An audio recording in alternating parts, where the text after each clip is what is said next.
صفقة الأهلي الجديدة مع الوحش المهاجم إبراهيم ديباتي تا تا تا تا. السلام عليكم ورحمة الله وبركاته، أخوكم هيثم كارو سينمائي. صلوا على النبي محمد صلى الله عليه وسلم. فضلا يا جماعة، فضلا وليس أمرا، نحن لا نأمر أحد. استغفر الله. اشتركوا معنا في القناة عشان يوصلكم كل جديد، ودوسوا على زر الجرس، ودوسوا لايك، وتفاعلوا معنا بالكومنتات. النادي الاهلي الان يجري مفاوضات ساخنه مع اللاعب ابراهيم ديباتي. الاهلي طبعا عايزين مهاجم، وهذا اللاعب مهاجم طوله 185 سم، كوتيفواري الاصل من كوتيفوار طبعا. اللاعب ده مواليد 1999، عنده 25 سنه حاليا. هذا اللاعب مهاجم، والاحصائيات بتاعته جميله جدا يا جماعه، وهداف. الراجل ده كان بيلعب، تم اعارته الى اتلتيكو مدريد. تخيلوا، اتلتيكو مدريد الاسباني، وتم اعارته لاشبيليا الاسباني، الناس اللي متابعه طبعا الدوري الاسباني. وتم اعارته الى ريال مايوركا الاسباني 3 سنين، من 2018 لحد 2022. فالاحصائيات بتاعته كويسه جدا.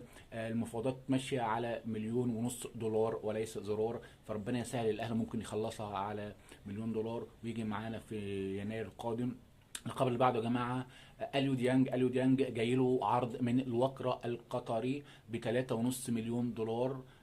طبعا على 3 سنين. واحنا قلنا قبل كده في فيديوهات سابقة ان اليو ديانج مش هيكون موجود في يناير، في صفقات يناير هيكون هو مشي، عشان الراجل بيطمح لعرض ومبلغ افضل بكتير من النادي الاهلي. وكمان بالمره حتى ان هو ما يلعبش في بيراميدز، فجاي له عرض من الوكر القطري. في كلام كتير ان ممكن تحصل هذه الصفقه 3 سنين. الخبر اللي بعده يا جماعه، امام عاشور الساتور، امام عاشور. يا جماعه الحمد لله رب العالمين، امام تعافى جدا من انزيمات الكبد، ربنا يعفو عن الجميع.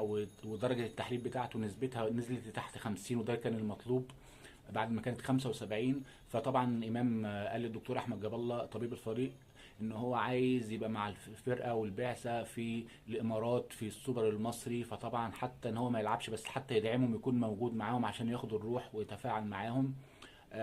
فطبعا الدكتور قال له يا امام، انت شكلك لسه برضه هزيل شويه، لسه ضعفان، فانت عايز تاكل وعايز تبقى تاخد استشفى شويه. بلس كمان والله من النادي الاهلي قال له يعني كمل يا امام علاجك وزي ما انت، وما تقلقش، عقدك ماشي والدنيا تمام، مش هنخصم اي حاجه. لهذه الدرجه النادي الاهلي اصيل مع اللاعبين كلهم عشان خاطر ان هو يتم استشفائه على خير. فدي حاجه كويسه جدا من النادي الاهلي. فلسه هنشوف امام، ربنا ييسر ان شاء الله، يبقى قريبا جدا في التدريبات مع النادي. يا جماعة يعني دي أخبار بسيطة كده كنا بنحاول نقولها، حصرية ومش حصرية. وإن شاء الله هنعمل فيديو كمان أكيد بالليل بعد ماتش الأهلي وبتروجيت الساعة 8 في الدوري المصري. انتظرونا. السلام عليكم ورحمة الله وبركاته.